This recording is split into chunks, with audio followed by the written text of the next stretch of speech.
Nous avons fait reposer ce cours sur la définition de l'homme comme animal doté de raison, héritage d'Aristote, et sur l'homme comme personne, héritage de Boès, à savoir comme une substance individuelle de nature rationnelle.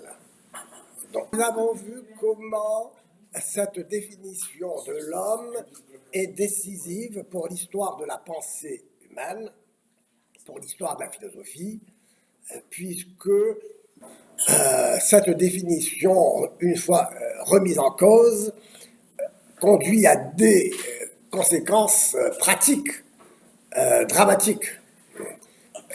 Nous l'avons vu en étudiant Hobbes. Nous avons vu comment, pour Hobbes, à partir du moment où il n'y a pas de nature humaine sur laquelle on peut fonder la vie sociale de l'homme, la porte est ouverte au totalitarisme d'un côté ou au libéralisme chaotique et anarchique, disons, de l'autre. On passe d'un extrême à l'autre, du pouvoir absolu de l'État et du pouvoir absolu de l'individu.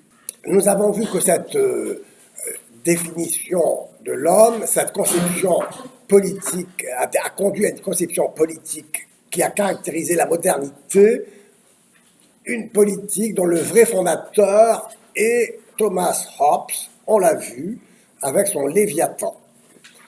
Et nous avons insisté sur le fait que cette conception de Hobbes est tout à fait à l'opposé de la conception d'Aristote, qui est une conception en accord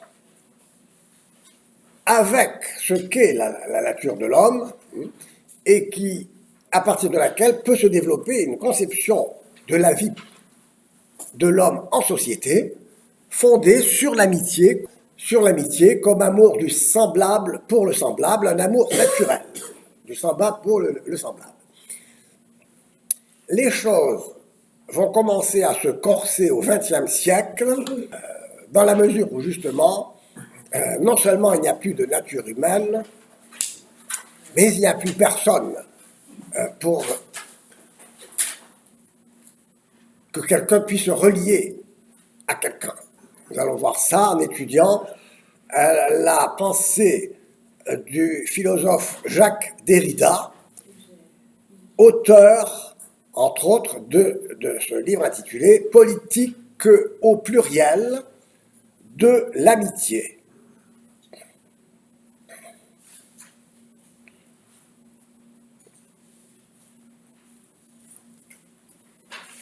La pensée de Hobbes, je l'ai dit, a été déterminante pour l'histoire de la philosophie politique moderne, et on en retrouve les traces dans l'œuvre de Jacques Derrida, mort en 2004.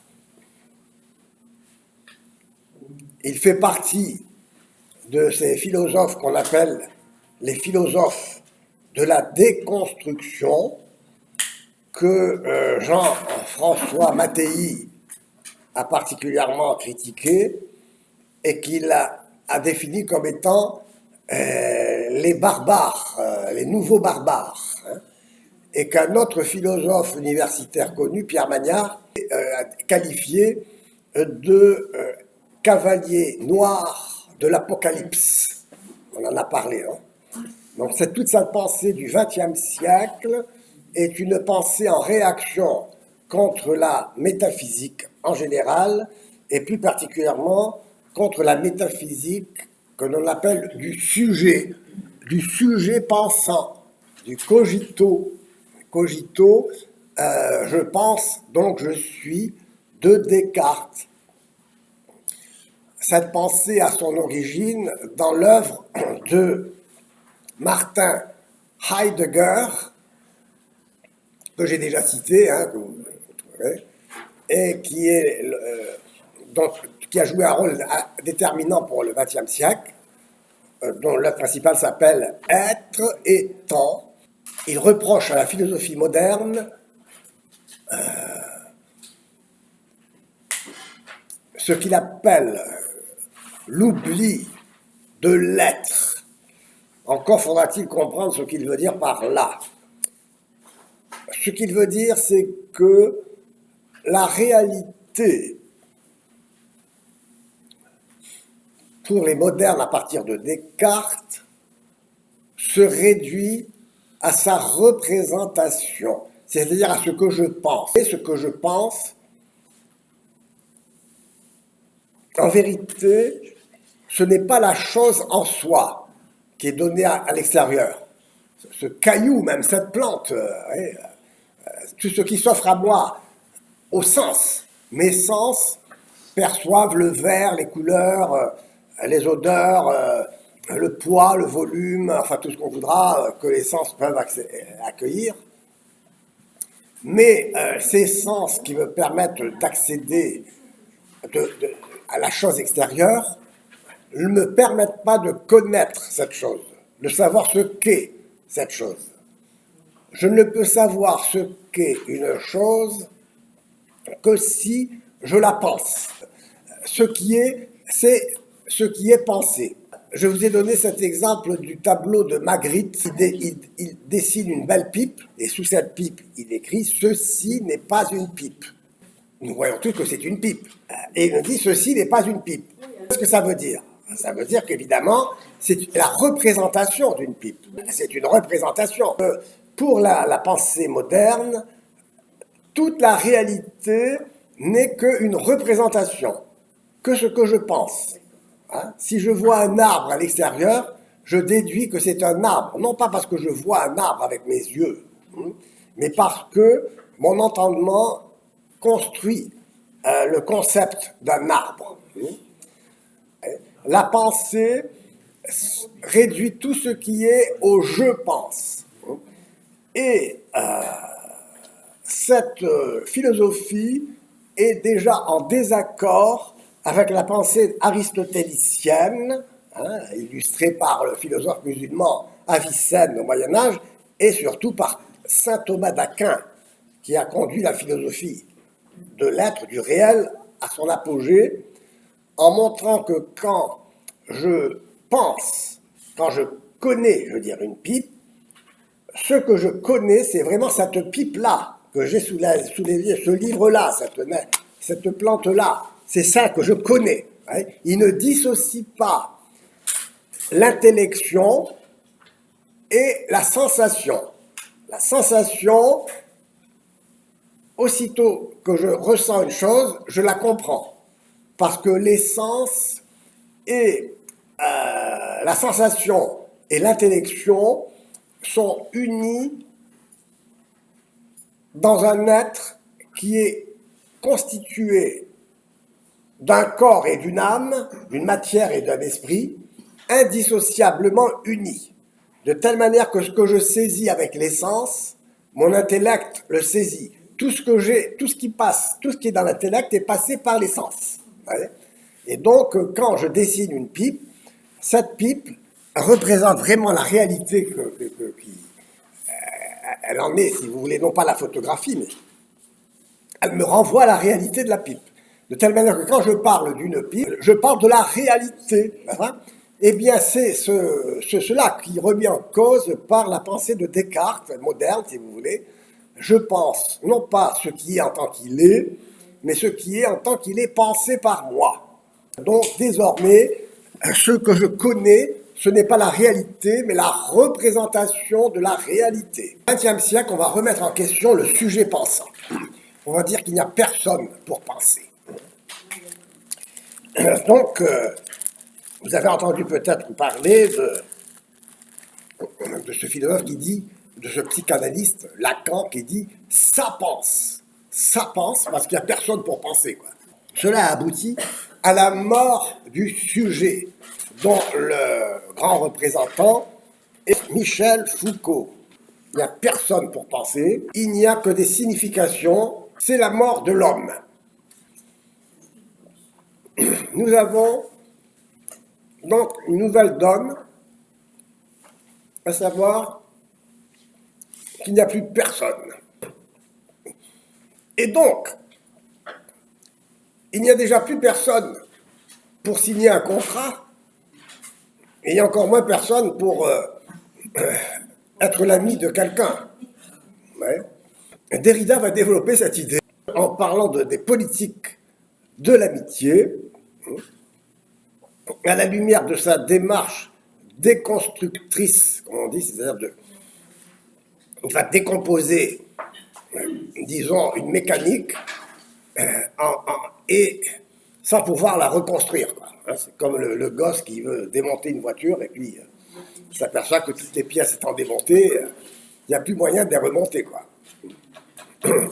Donc, il s'ensuit qu'il n'y a plus de relation d'amitié possible comme étant une relation naturelle entre deux êtres qui présuppose, comme on l'a vu, la ressemblance.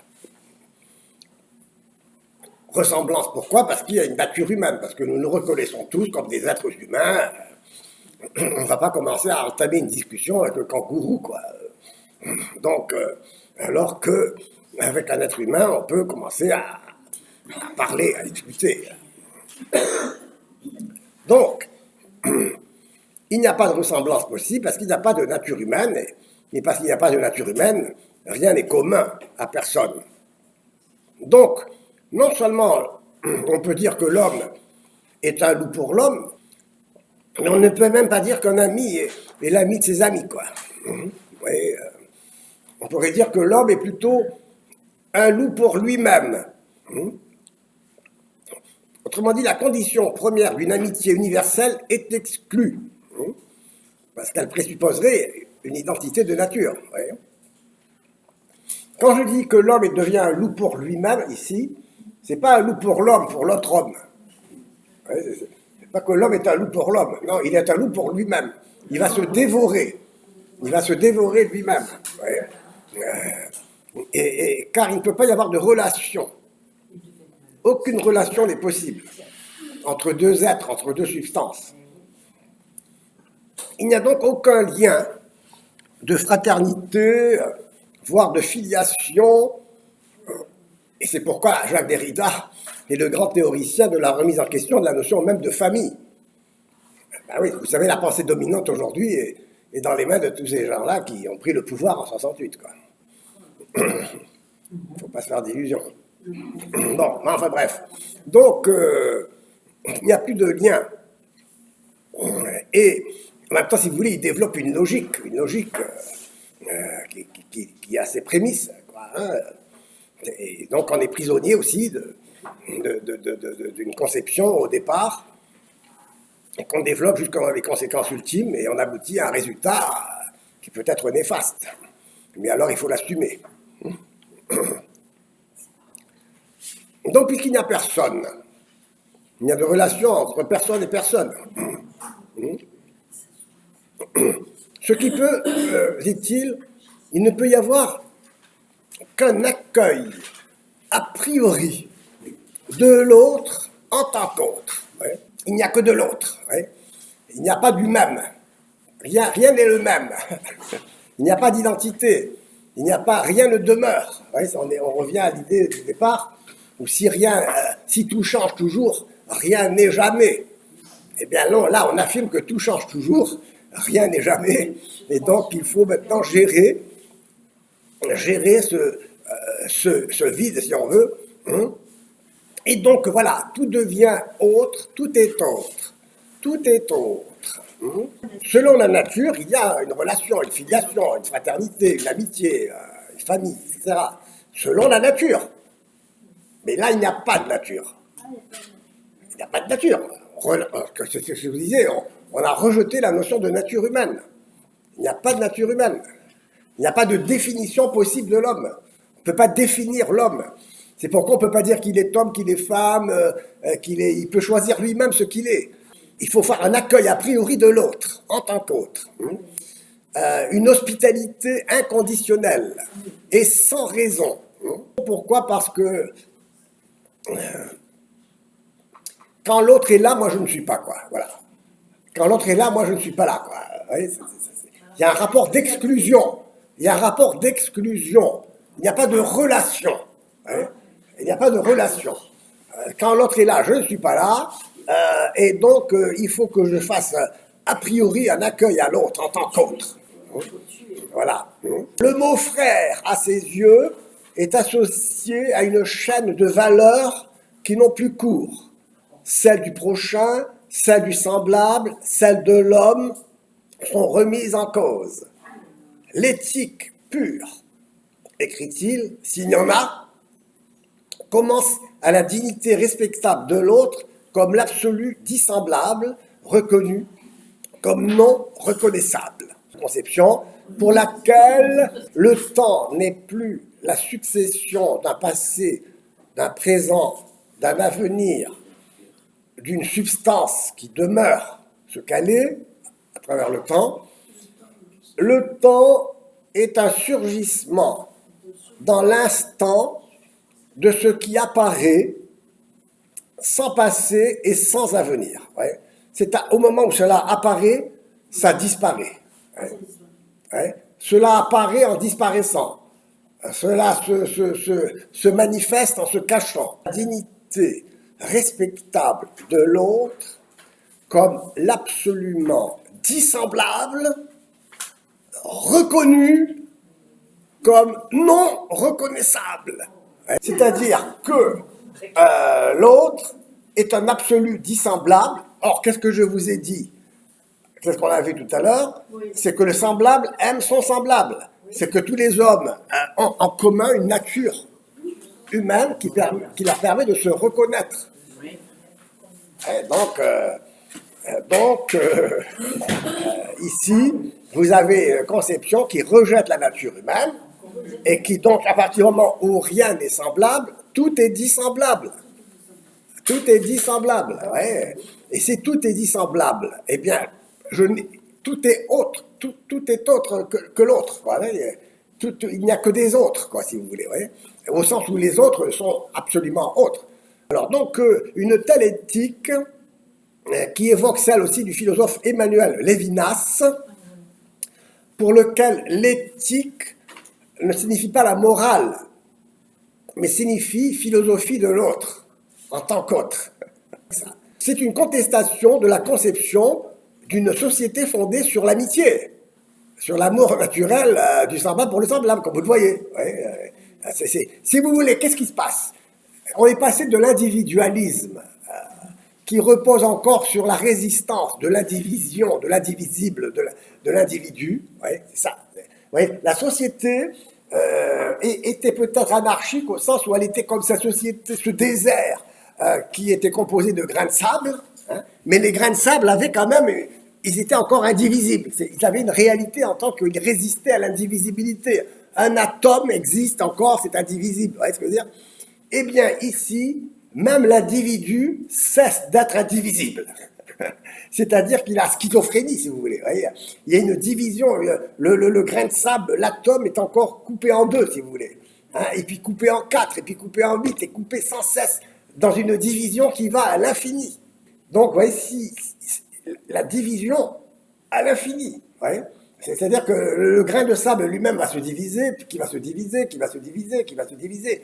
Il n'y a rien d'indivisible qui puisse résister à la division. Vous voyez ce que je veux dire? Donc il n'y a pas de relation, quoi que ce soit. Donc les hommes ne sont pas unis, et ils sont tous l'autre d'un autre, mais pire encore, l'homme est pour lui-même un autre. L'homme est pour lui-même un autre, à chaque instant. À chaque instant, je suis un autre. Quoi. À chaque surgissement, chaque instant, je surgis comme un autre même, un autre moi, un autre, même pas moi, il n'y a pas de moi. L'homme est mort, il n'y a rien, il n'y a personne. Vous voyez ce que je veux dire? C'est un vide. Il n'y a aucun lien possible entre quoi que ce soit. Nous sommes dans une sorte de nihilisme actif de tout ce qui disparaît au moment où cela apparaît, où rien ne demeure. Heidegger, justement, le Dasein, l'être là. Pour Heidegger, l'homme, il n'y a pas de définition de l'homme. L'homme, c'est un être là. Il se contente d'être là. Et qu'est-ce qu'il dit? L'être là, c'est quoi? En allemand, c'est Dasein. C'est là être là, Dasein. Et il dit que l'essence de l'être là est d'exister. L'essence, en allemand, se dit Wesen.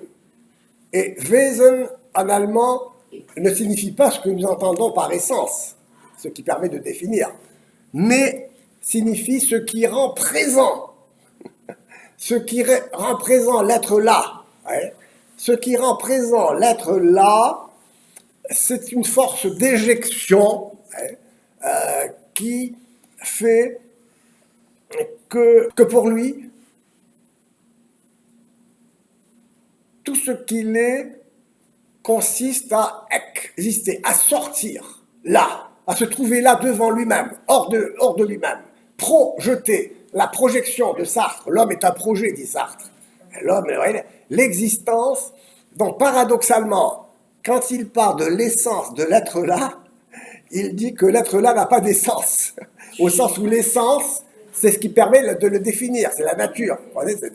Donc le Dasein n'a pas l'être, l'homme qui est là, quoi, est là comme ça par hasard, jeté là, comme un déchet, jeté là, mais d'où est-il jeté? D'où est-il jeté? Il est projeté, il est, comme dit Sartre, de trop pour l'éternité. Mais il est de trop pour quelle éternité? Il est de trop pour une éternité vide, qui est l'unité pure. Bon, là, je ne m'arrête pas là-dessus, mais une éternité vide qui n'accepte rien, que rien ne s'ajoute à elle. L'homme est de trop pour l'éternité, il doit disparaître.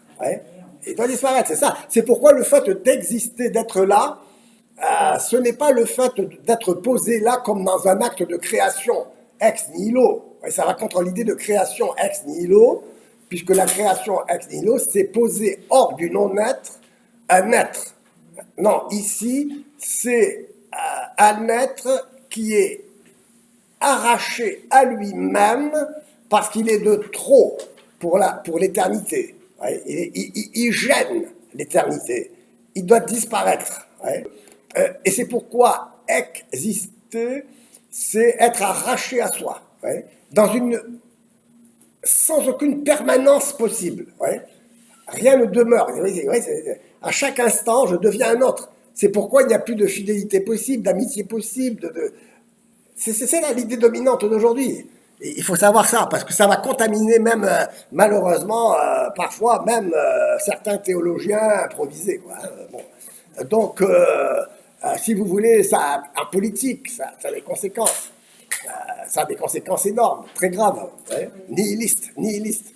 Parce que ça justifie, l'homme est un être pour la mort, dit Heidegger. C'est un homme, la mort n'est pas un phénomène biologique. La mort, c'est se trouver là, dehors, au terme d'une énergie qui s'exténue, mais qui fait que je cesserai d'être là. Donc, si vous voulez, c'est très négatif, et donc c'est ce contexte-là de la mort de l'homme, le contexte du fait qu'il ne peut pas y avoir de permanence, d'identité, de continuité, de fidélité, d'amitié. Non, tout doit disparaître au moment où cela apparaît, tout surgit en s'évanouissant, tout devient autre. Sans cesse. Bon, toute cette pensée n'est pas tellement nouvelle, puisqu'on l'a vu, les premiers philosophes présocratiques s'en étaient rendus compte aussi, de la nécessité d'une continuité. Le problème, la nouveauté de la pensée du XXe siècle, et sa gravité, c'est qu'elle affirme cela d'une manière dogmatique, enfin, comment dirais-je, pour la pensée du XXe siècle, ceci est indépassable, quoi. Ce nihilisme est indépassable dans sa conception, dans leur conception. D'autant plus dangereuse que, justement, elle justifie la force. Faute d'avoir fait que la justice fut forte, on a fait que la force fut juste. Et donc, c'est là où on retombe sur une énergie, une force aveugle, une force agissante, nihilisante, néantisante. Heidegger dit le néant néantise. Ouais, c'est-à-dire que le néant est une force qui fait le néant. Ouais, on est à l'opposé d'une conception, évidemment, de la création, ex nihilo, une conception pour laquelle l'être est ce qui demeure, ce qui est, et qui est tout un mystère, le mystère de l'être, qui fait que nous sommes, et que nous soyons ce que nous sommes, un double étonnement, un double émerveillement pour Aristote. Le fait que nous soyons, c'est déjà un étonnement. Comment se fait-il qu'il y ait quelque chose et non pas rien, hein? Eh bien, Aristote ajoute, non seulement il est émerveillé, et c'est un émerveillement que de savoir que nous sommes, mais il est encore plus étonnant d'être ce que nous sommes. Un homme, et pas un chien, Médor et pas Milou, Jacques et pas Jean, Jacques et pas Jean. C'est un mystère extraordinaire. C'est ça le vrai problème, comprenez, sinon, savoir, comprenez, aujourd'hui, la question qui se pose, c'est combien ça pèse, hein, combien ça mesure, combien ça coûte. Mais la question est, mais qu'est-ce que c'est? Comment se fait-il que ce soit là? Et qu'est-ce que c'est que cela, quoi? Voilà. Donc, donc la pensée contemporaine est une pensée nihiliste pour laquelle il ne peut pas y avoir d'amitié, finalement. Et donc, quand il parle ici, n'est-ce pas, de l'accueil a priori, d'une hospitalité inconditionnelle, c'est pour expliquer le vide, quoi. C'est pour expliquer le vide. Donc voilà ce que je voulais vous annoncer, que vous reteniez, c'est cette idée donc de la mort du sujet, mais le préjugé de la pensée contemporaine, c'est qu'elle a pensé supprimer toute métaphysique en supprimant la métaphysique du sujet pensant du cogito, alors que la métaphysique ne se réduit pas à cela. La métaphysique, c'est, à partir d'Aristote, l'étude de ce qui est en tant qu'il est. L'étude de la pipe en tant qu'elle est d'une vraie pipe, et qu'est-ce qui fait que c'est une pipe et pas une représentation uniquement, quoi. Ouais, ouais. Donc ça, c'est la métaphysique. La métaphysique de l'être. Cette métaphysique de l'être a été remplacée par une métaphysique du sujet connaissant, qui est le fait de l'étude, non pas de ce qui est en tant qu'il est, mais de l'étude de ce qui est en tant qu'il est pensé, représenté, hein, réduit à la représentation, à la pipe. Vous pensez à la pipe de Magritte et avec ça vous avez tout compris. La pipe de Magritte, il n'y a pas de plus belle explication. C'est là où on voit le génie de Magritte et du peintre qui est un métaphysicien aussi. C'est extraordinaire. Il arrive avec un dessin à nous expliquer, à nous donner une notion de métaphysique. Là. La réalité extérieure, si je ne la pense pas, elle n'en est pas moins là, à l'extérieur. Hein. Ce n'est pas parce que je ne pense pas une chose qu'elle n'est pas. Ouais. C'est pourquoi le mystère de l'être, c'est le mystère de ce qui se trouve là, mais non pas de ce qui se trouve là pour disparaître aussitôt, mais qui se trouve là parce que le mystère de l'être apparaît chez l'homme, l'individu, qui s'interroge sur lui-même, qui éprouve, disons, l'émerveillement. Hein. Donc j'ai un livre qui va sortir qui s'appelle « De l'angoisse à l'émerveillement ». De l'angoisse, parce que justement, c'est l'angoisse. Pourquoi? Parce que ce que je vous disais justement, c'est ce que je voulais vous dire, c'est que Heidegger, n'est-ce pas, retrouve cette idée, pourquoi y a-t-il quelque chose plutôt que rien, hein? Mais attention, alors que les penseurs anciens s'interrogent sur l'émerveillement du fait qu'il y ait quelque chose, et qui s'émerveille du fait qu'il y ait quelque chose, eh bien, lui, le philosophe du XXe siècle, s'interroge sur le fait qu'il n'y ait pas plutôt rien. Pourquoi n'y a-t-il pas plutôt rien? Vous comprenez? C'est-à-dire que le rien, c'est ce qui domine sur l'être. Et d'où le nihilisme. Vous saisissez? C'est pas le fait de s'émerveiller du fait qu'il y ait quelque chose et non pas rien, mais le fait de s'étonner qu'il n'y ait pas plutôt rien. Bon, c'est une profonde question aussi. Mais c'est comme si il souhaitait qu'il n'y ait pas plutôt rien, qu'il vaut mieux qu'il n'y ait plutôt rien, ou plutôt qu'il est étonnant qu'il n'y ait pas rien. La bombe atomique, le danger d'un anéantissement total. Donc, en effet, aussi la crise morale, la crise de la science elle-même, le fait que la science elle-même ne paraît plus être une réponse à toutes les questions de l'homme, le fait que justement, tel que l'expérience de l'angoisse, bon, tout cela a été exprimé par exemple par un Albert Camus, par un Sartre, et en littérature par un Beckett, par un Ionesco, le sentiment de l'absurde, ce XXe siècle, quoi. De même qu'en effet, la peur a été dominante, et si ce qui domine le XXe siècle, c'est l'expression de l'angoisse et de l'absurde. Et l'angoisse, en effet, c'est l'effet du néant.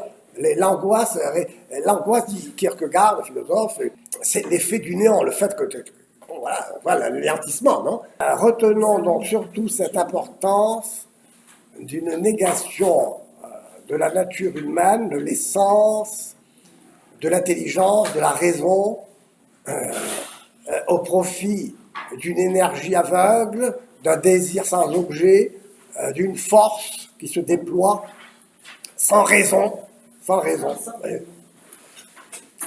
et qui fait qu'il faut choisir à un certain moment entre retrouver ce qu'est la nature des choses véritables ou s'abandonner à la folie du non-sens, au désespoir d'une explication possible. Peu brillant, hein.